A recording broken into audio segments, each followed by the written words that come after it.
Subrepticement, le passé a commencé à s'imposer pour parler des Gilets jaunes.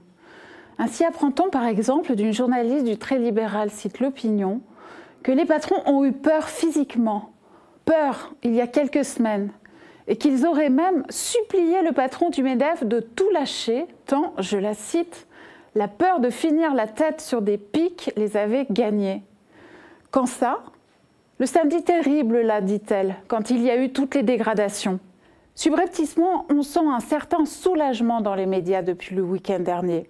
La meilleure preuve de ça étant que la peur se voit verbalisée désormais, tandis qu'elle était inavouable quand les gueux étaient encore à la manœuvre, à arracher les grilles des Tuileries, à enflammer des barricades dans les beaux quartiers, à encercler par centaines les CRS à l'Étoile. Le pouvoir, les patrons et leurs employés médiatiques ont-ils raison de respirer plus librement depuis samedi dernier ?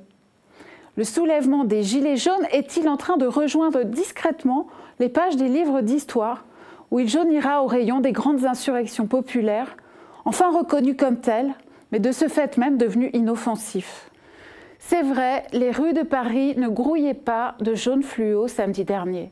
C'est vrai, on y croisait pour la première fois de nouveaux profils, des précaires parisiens, des militants, venus combler les rangs dégarnis des travailleurs provinciaux à l'origine du mouvement, exténués par 5 semaines consécutives de résistance, dissuadés par la fine bruine polaire qui glaçait les corps, par le coût du voyage à Paris, par la peur des forces de l'ordre aussi, instillées depuis des semaines dans les rues et sur les écrans. C'est vrai, les Gilets jaunes ont compris que le terrain parisien, ces arrestations aux portes de la ville, ces flashballs vicieux et ces blindés bourrés de poudre ne leur convenaient pas, et que loin de leur base provinciale, ils risquaient leur intégrité physique, sinon leur vie, sans s'attirer autre chose que davantage de mépris. Beaufs, casseurs, extrémistes, la liste est longue des épluchures dont ils se voient couverts. Alors le pouvoir doit-il se réjouir après cet acte 5 en demi-teinte? Tel n'est pas notre avis. On parle déjà d'un acte 6 en région le week-end prochain, d'un Paris ville morte, volontairement déserté par tous les gilets. Il y a peu de chances en tout cas que le pseudo-débat national confié à une ex-ministre sarkozyste, une sorte de séminaire d'entreprise géant en somme, et le pourboire macronien de 100 €, en réalité beaucoup moins, suffisent à rendre aux pauvres l'amour de ce régime. Notre seule boussole, c'est le terrain et ce qu'on y entend. Et ce que l'on entend dans les rues, c'est une colère intacte. Le refus de vivre la vie invivable que l'on mène dans un pays aussi riche que la France lorsqu'on vit à 1 200 €. Les occasions historiques de cette ampleur ne se représentent pas.